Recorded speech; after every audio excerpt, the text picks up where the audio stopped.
Hello बच्चों, अपन वापस आ गए एक नए टॉपिक के साथ। बहुत ही बेहतरीन टॉपिक, और इसी के साथ चैप्टर 80% तक निपट जाएगा।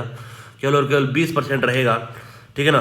अभी अपन बात करने वाले हैं नेक्स्ट रिएक्शंस, जिस अभी अपन ने एडिशन पॉलीमराइजेशन पढ़ लिया बच्चों।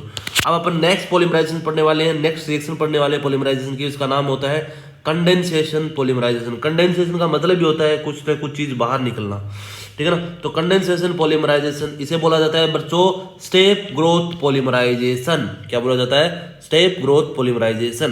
कहानी समझ में आनी चाहिए। देखो होता क्या है, ये ज्यादातर यूज करा जाता है जिसके पास क्या हो, बाई फंक्शनल ग्रुप हो। जैसे इसके पास, इसे बोला जाता है टेराथेलिक एसिड। टेराथेलिक एसिड के पास कितने हैं बच्चों?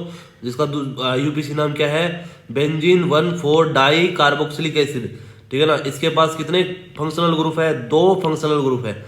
तो कंडेंसेशन प्रोसेस ऐसे दो मोनोमर्स के बीच में होती है, ऐसे दो मोनोमर्स के बीच में होती है जिसके बीच में, जिसके ऊपर क्या हो, 2 या 2 से ज्यादा क्या हो, फंक्शनल ग्रुप हो। जैसे कि ये रहो इथाइलिन ग्लाइकोल। इथाइलिन ग्लाइकोल में क्या होता है? CH2 और OH और OH। इस पे कितने फंक्शनल ग्रुप है? 2 फंक्शनल ग्रुप है। Alcohol alcohol. यहाँ पर टेराथेलिक एसिड में कितने हैं बच्चों? टेराथेलिक एसिड में 2 कार्बोक्सिलिक एसिड है। तो यहाँ पर इथाइलिन ग्लाइकोल, जिसका IUPAC नाम होता है इथेन 1,2 डाइयोल, ठीक है ना। और टेराथेलिक एसिड का होता है बेंजीन 1,4 डाई कार्बोक्सिलिक एसिड, है ना। इन दोनों में ही फंक्शनल ग्रुप कितने हैं? हर एक कंपाउंड में 2-2 फंक्शनल ग्रुप है, ठीक है ना। तो ये कंडेंसेशन प्रोसेस बच्चों उनके लिए यूज करते हैं जिसमें 2 या 2 से ज्यादा क्या हो, फंक्शनल ग्रुप हो, है ना। तो repetitive condensation reactions between 2 by functional और ट्राई फंक्शनल मोनोमेरिक यूनिट। कहानी यही खत्म हो जाती है। अच्छा, जब भी कोई कंडेंसेशन होता है तब वाटर का मोलिक्यूल बाहर निकल सकता है, दारू एल्कोहल बाहर निकल सकती है, हाइड्रोक्लोरिक एसिड HCl बाहर निकल सकता है ना। लीड आसी, ये लीड PB भी निकल सकता है। To the formation of higher molecular mass, किसको बनाने के लिए? हायर मोलिकुलर मास, मतलब पॉलीमर बनाने के लिए कंडेंसेशन पॉलीमर, है ना। तो क्या होगा कि loss of some simple molecules as a water alcohol, है ना, hydrochloric acid and lead to formation of high molecular mass condensation polymer. सही बात है। ये हो गया कंडेंसेशन पूरी। कैसे होता है वो सुन लो अच्छे से। अब सुनना अच्छे से। एक मिनट में थोड़ा ऐड करके बता देता हूँ तुमको। होता क्या है, अब ये देखो, ये है टेरेलिन, है ना। टेरेलिन बोलो या फिर डेक्रोन बोलो। क्या बोलो?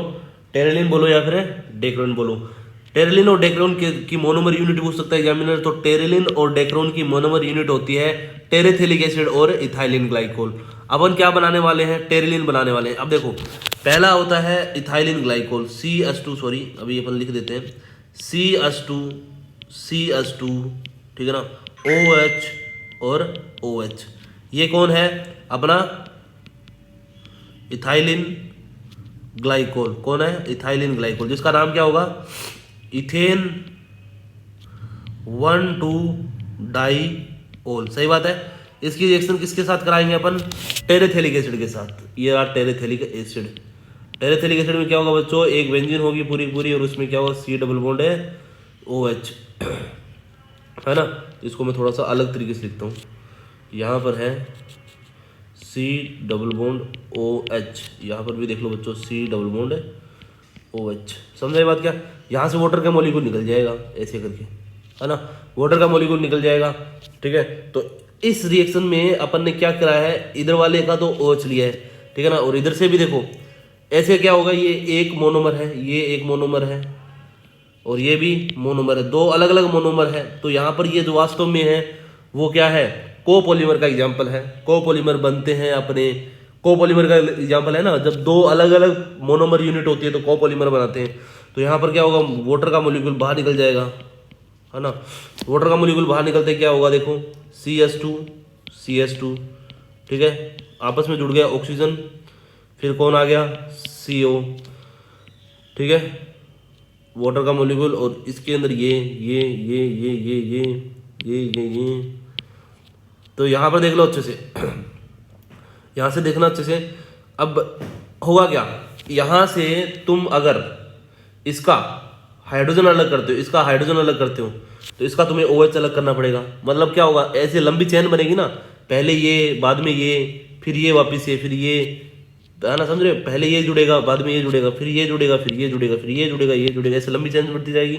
तो पहले ये जोड़ दिया अपन ने, बाद में ये जोड़ दिया, फिर इसके आगे कौन जुड़ने वाला है, यही जुड़ने वाला है। इसके आगे कौन जुड़ने वाला है, यही जुड़ने वाला है। तो यहाँ पर देखो अच्छे से, यहाँ पर क्या होगा, इसका OH काम आएगा नहीं आएगा, आगे वाले ये यहाँ पर मान लो, यहाँ पर लेके आ जाओ, OH लेके आएंगे तो यहाँ पर बताओ, किसी एक का OH निकालो और किसी एक का H निकाल लो, ठीक है ना।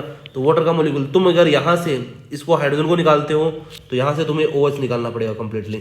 तो अगर मैंने मान लिया यहाँ से मैंने हाइड्रोजन निकाला, यहाँ से मैंने क्या निकाला बच्चों, हाइड्रोजन निकाला है, तो यहाँ पर तुमने पूरी वैलेंसी तुम्हें ओपन में छोड़नी पड़ेगी और यहाँ पर तुम्हें केवल हाइड्रोजन से रिप्लेस करना पड़ेगा। समझ रहे हो क्या?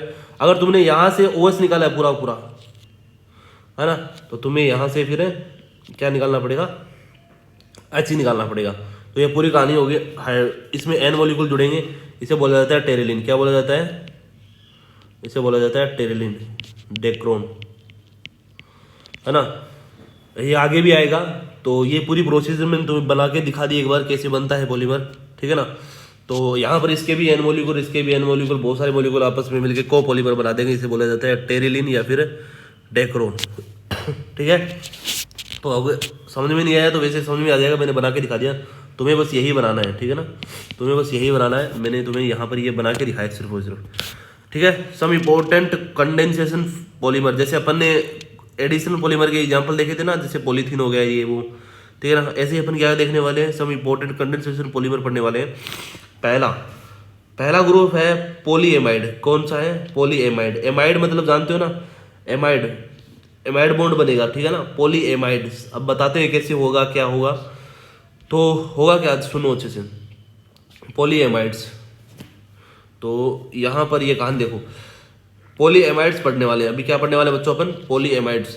तो पॉलीमर पोजेसिंग एमाइड लिंकेज क्या मिलने वाली है, एमाइड लिंकेज मिलने वाली है। पॉलीएमाइड ऐसे पॉलीमर होते हैं जिनके अंदर क्या मिलेगी, एमाइड लिंकेज मिलेगी, है ना। तो ये इंपॉर्टेंट एग्जांपल है किसका, सिंथेटिक फाइबर का, है ना, जो वास्तव में नायलॉन के नाम से जाना जाता है। सिंथेटिक फाइबर का एक इंपॉर्टेंट एग्जांपल है। तो पॉलीएमाइड ऐसे पॉलीमर होते हैं जिसमें क्या मिलेगी, एमाइड लिंकेज मिलेगी, है ना। वास्तव में ये इंपॉर्टेंट एग्जांपल होते हैं सिंथेटिक फाइबर, जैसे कि नायलॉन 66, है ना, ये है ना, नायलॉन 6 ये, ठीक है ना। तो ये पॉलीएमाइड्स के अंदर कंसिडर करे जाते हैं। ये कंडेंसेशन प्रोसेस से बनेंगे, ठीक है ना। जनरल मेथड रहता है इनका, जनरल मेथड प्रिपरेशन का जो रहता है वो रहता है constituent of the condensation of polymerization of diamine और डाई कार्बोक्सिलिक एसिड। इसमें क्या रहेगा, 2 NH2 ग्रुप रहेंगे, डाई एमीन वाला ग्रुप रहेगा और डाई कार्बोक्सिलिक एसिड रहेगा, है ना। इसमें नॉर्मल कंडेंसेशन के लिए जनरल मेथड यही रहता है, ठीक है ना। क्या होना चाहिए, तुम्हें पता है ना कि कंडेंसेशन प्रोसेस के लिए क्या होना चाहिए, बाई फंक्शनल ग्रुप होने चाहिए, है ना, या फिर ट्राई फंक्शनल ग्रुप होना चाहिए। तो यहाँ पर बाई फंक्शनल ग्रुप कौन कौन से रहेंगे, एक पे तो रहेगा 2 एमाइन और एक पे रहेगा 2 कार्बोक्सिलिक एसिड। समझ रहे हो क्या, जैसे इस पे 2 कार्बोक्सिलिक एसिड है ना, तो यहाँ पर OH है, यहाँ पर तो क्या है, OH है बच्चों, है ना। पर यहाँ पर पॉलीएमाइड बनाने के लिए यहाँ पर क्या आ जाएगा बच्चों, NH2 और NH2 आ जाएगा। इसका मतलब क्या रहेगा, डाई एमाइड रहेगा, डाई एमाइन रहेगा सॉरी, और डाई कार्बोक्सिलिक एसिड। समझ रहे हो, ऐसी स्ट्रक्चर के बीच में जो बॉन्ड बनेगा वो बनने वाला बॉन्ड होगा एमाइड बॉन्ड, ठीक है ना। तो कंडेंसेशन ऑफ एमिनो एसिड, जो कंडेंसेशन होता है ना, एमिनो एसिड जब कंडेंस करते हैं एक दूसरे के साथ, तो एमिनो एसिड में क्या होता है तुम्हें पता है ना, एमिनो एसिड में एक RCO, तुम्हें पता है RCH और C डबल बॉन्ड OH और NH2 होता है, ठीक है ना। अब इसके साथ अगर कोई एमिनो एसिड जुड़ेगा दूसरा आके, तो यहाँ पर ऐसे तो जुड़ेगा, ऐसे तो जुड़ेगा, ठीक है ना। तो यहाँ पर हाइड्रोजन, इसका एक का हाइड्रोजन और एक का क्या निकल जाएगा, और तो यहाँ पर बनने वाला बॉन्ड एमाइड बॉन्ड है ना। तो यहाँ पर क्या होगा, फंक्शनल ग्रुप कौन है, कार्बोक्सिलिक एसिड और NH2। अगर इनके बीच में होता है तो कंडेंसेशन ऑफ एमिनो एसिड, जब भी एमिनो एसिड कंडेंस होते हैं तो पॉलीएमाइड पॉलीमर का एग्जांपल होता है, ठीक है ना।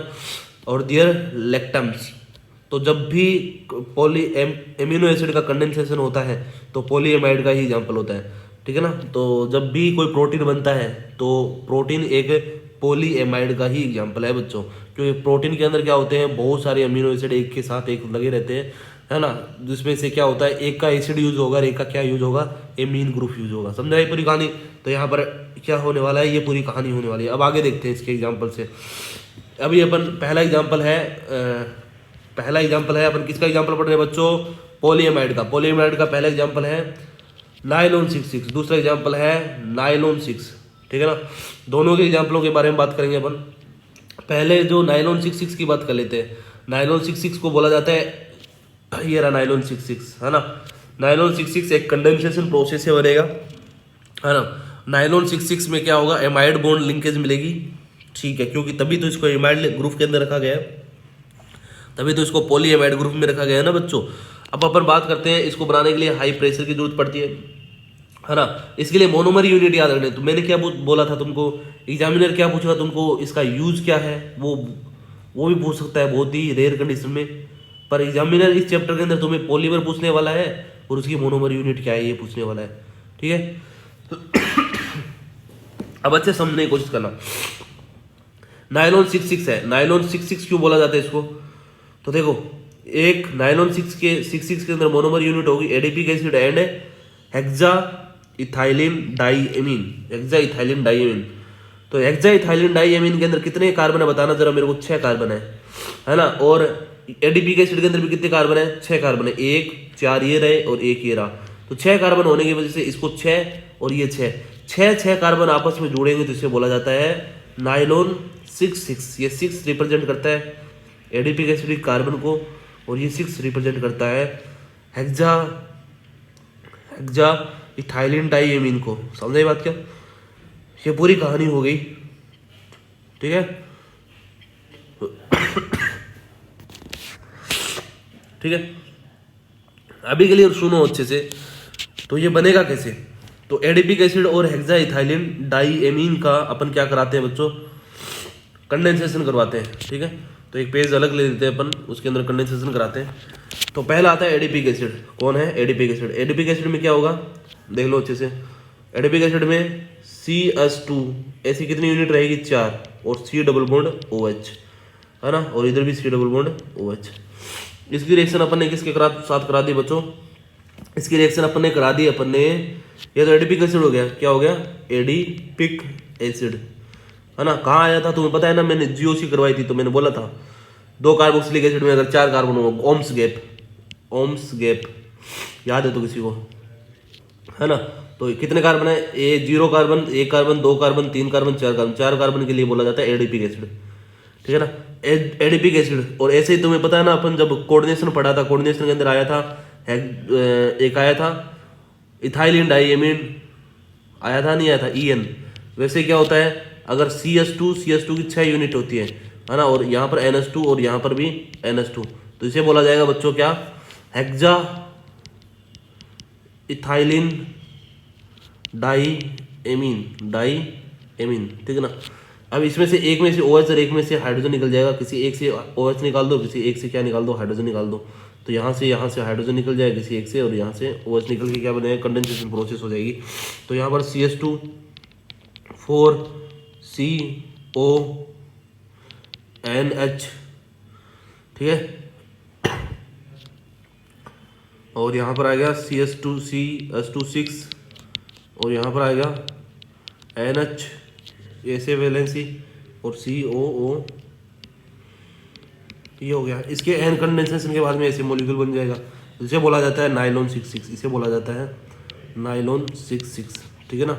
ये नायलॉन 66 कैसे बनता है और बनाया हुआ भी देख लो इसे, ये रहा नायलॉन 66। समझ आई बात क्या, ये रहा नायलॉन, एक मिनट बच्चों, ये रहा नायलॉन 66 बच्चों, ठीक है ना। तो ये पूरी कहानी हो गई, ऐसे तुम बना के देख लेना। तुम्हें बस मोनोमर यूनिट याद रखनी है, मोनोमर यूनिट को क्या कर दो, जोड़ दो। अच्छा, नायलॉन 66 का यूज़ कहाँ करा जाता है तो मैं बता देता हूँ। ज़्यादातर कपड़े बनाते हैं ना, इन टेक्सटाइल इंडस्ट्री में, वहाँ पर यूज़ करा जाता है, ठीक है ना। टेक्सटाइल इंडस्ट्री में जो आजकल नायलॉन के बहुत सारे कपड़े आने लग गए, है ना। जो ब्रश आते हैं ना, ब्रश के अंदर ऊपर जो ब्रिस्टल्स आते हैं, ये ऊपर वाले जो फाइबर आते हैं हेयरी टाइप के, वो भी इससे बनते हैं, नायलॉन 66 से बनते हैं, है ना।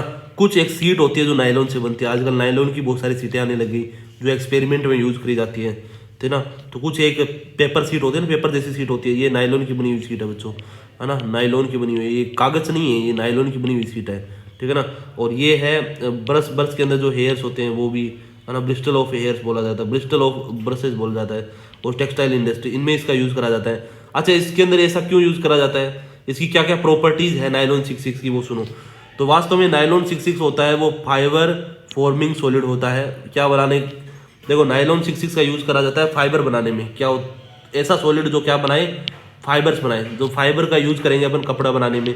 तो ये पता ना, तुम्हें पता है ना नायलॉन के अंदर क्या होते हैं, नायलॉन के अंदर छोटे छोटे, कपड़े के अंदर छोटे छोटे फाइबर ही तो होते हैं। तो वास्तव में नायलॉन 66 का यूज़ करा जाता है फाइबर बनाने में, और फाइबर की वजह से अपन कपड़े बना सकते हैं, है ना, ये ब्रश बना सकते हैं, कागज़ बना सकते, मतलब एक सीट बना सकते हैं। समझ रहे मेरी बात को। हाईली टेंसाइल स्ट्रेंथ होती है इसमें। जो स्ट्रेचेबल कपड़े होते हैं ना, स्ट्रेचेबल जो फैलते हैं, वो नायलॉन के बनाए जाते हैं। तो इसमें क्योंकि टेंसाइल मतलब आसानी से ये लंबे हो सकते हैं, तो ये हाईली टेंसाइल स्ट्रेंथ रखते हैं, इसलिए इनको जो स्ट्रेचिंग वाले कपड़े होते हैं ना, वो इसी से बनाए जाते हैं, है ना। The strong intermolecular force like a hydrogen bonding, इसमें क्या होता है, नाइट्रोजन है और यहाँ पर कार्बन है, और ये यहाँ पर कई बार क्या होता है, बहुत स्ट्रॉन्ग हाइड्रोजन बॉन्डिंग होती है। तो इसमें the strong intramolecular hydrogen bonding रहेगी। इंट्रामोलिकुलर मतलब एक ही मोलिक्यूल के अंदर रहेगी, इंटरमोलिक्यूल के अंदर नहीं, अलग अलग मोलिक्यूल के बीच में नहीं रहेगी। तो यहाँ पर इंट्रामोलिकुलर हाइड्रोजन बॉन्डिंग रहेगी, जिसकी वजह से ये बहुत ज़्यादा स्ट्रॉन्ग रहता है, ठीक है ना। These strong force also lead to the close packing, ये इसकी वजह से देखो, जो यहाँ पर जो स्ट्रॉन्ग फोर्स होगा ना, वो स्ट्रॉन्ग फोर्स वास्तव में लीड करेगा किसको, क्लोज पैकिंग। जो नायलॉन 66 होते हैं उसमें क्या होती है, बहुत ज़्यादा क्लोज पैकिंग होती है। इसका रीजन क्या होता है, हाइड्रोजन बॉन्डिंग। क्या होता है बच्चों, हाइड्रोजन बॉन्डिंग। तो close packing of chain, then they are the crystalline in nature, देन वो क्या होते हैं बच्चों, हाइड्रोजन बॉन्डिंग की वजह से वो क्रिस्टलाइन हो जाते हैं इन नेचर में। समझ रहे बात को। ये हो गया अपना नायलॉन 66। नायलॉन 66 क्यों बोला जाता है, कहानी समझ में आ गई होगी। एडिपिक एसिड और हेक्सा इथाइलिन डाइएमीन के कंपोजिशन मतलब कंडेंसेशन प्रोसेस से ही नायलॉन 66 बनता है। उसकी प्रॉपर्टी, ये वास्तव में सॉलिड होता है, ये वास्तव में सॉलिड फाइबर्स होते हैं, टेंसाइल स्ट्रेंथ रखता है इंटरमोलिकुलर हाइड्रोजन बॉन्डिंग की वजह से, ये क्लोज पैकिंग और क्रिस्टलाइन इन नेचर रहते हैं। इसका यूज कहाँ कहाँ करते हैं बच्चों, वो एग्जाम्पल मैंने बता दिए। ये हो गया अपना नायलॉन 66 से 6। अब बात करते हैं नायलॉन केवल 6। तो नायलॉन 6 की बात करते हैं। और देखो मोनोमर यूनिट हमेशा याद रखो बच्चों, कोई भी पॉलीमर हो उसकी मोनोमर यूनिट याद रखो हमेशा। अब बात करते हैं मोनोमर यूनिट, दूसरा नायलॉन 6। अब ये नायलॉन 6 ही है, ठीक है ना। नायलॉन 6 वास्तव में यूज होता है कैप्रोलेक्टम में, किसमें, कैप्रोलेक्टम में। और कैप्रोलेक्टम में 1 2 3 4 5 कार्बन होते हैं। कितने कार्बन होते हैं बच्चों, 1 2 3 4 5 कार्बन होते हैं, है ना। टोटल कितने मेंबर की साइक्लिक रिंग होती है कैप्रोलेक्टम, 1 2 3 4 5 6 7, टोटल 7 मेंबर की साइक्लिक रिंग होती है, जिसमें एक नाइट्रोजन होता है, एक CO बॉन्ड होता है, और ये जो बॉन्ड दिख रहा है तुम्हें, मेरे को लग रहा है ये एमाइड बॉन्ड। कौन सा बॉन्ड दिख रहा है बच्चों, एमाइड बॉन्ड दिख रहा है। तो कैप्रोलेक्टम होता है ना, कैप्रोलेक्टम में ये स्ट्रक्चर मिलेगी। और कैप्रोलेक्टम को जब अपन क्या करेंगे, कंडेंसेशन करेंगे। क्या करेंगे बच्चों, कंडेंसेशन करेंगे। तो यहाँ से, तो यहाँ पर क्या होगा तुम्हें पता, हाई टेम्परेचर पे ये बॉन्ड टूट जाएगा, ये बॉन्ड टूटेगा, तो ये बॉन्ड टूटेगा, तो इस चेन को खोल दो। चेन को जैसे ही तुम खोलोगे ये बॉन्ड तोड़ोगे, यहाँ से ओपन वैलेंसी रहेगी, इस कार्बन से ओपन वैलेंसी रहेगी, तो ये कार्बन से ओपन वैलेंसी रहेगी। फिर इस कार्बन के आगे क्या है, CH2। कितने कार्बन है, 1 2 3 4 5, तो 5 कार्बन लगा दिए मैंने, और इसके बाद में NH और ओपन वैलेंसी। ऐसे बनेगा नायलॉन 6। बताओ एक यूनिट के अंदर बताओ बच्चों कितने हैं कार्बन, तो मेरे हिसाब से तो 6 कार्बन दिख रहे हैं, 5 ये रहा और 1 ये 6, इसलिए इसको बोला जाता है बच्चों नायलॉन 6। इसका भी सेम यूज है, थोड़ा सा इसका भी यूज फाइबर बनाने के अंदर करते हैं अपन। तो नायलॉन 6 ये बच्चों ये हो गया। नायलॉन 6 की मोनोमर यूनिट क्या होती है, नायलॉन 6 की मोनोमर यूनिट होती है कैप्रोलेक्टम। बच्चों क्या है, कैप्रोलेक्टम, याद रखना क्या, कैप्रोलेक्टम। और नायलॉन 6 की एडिपिक एसिड और हेक्सा इथाइलिन डाइएमीन।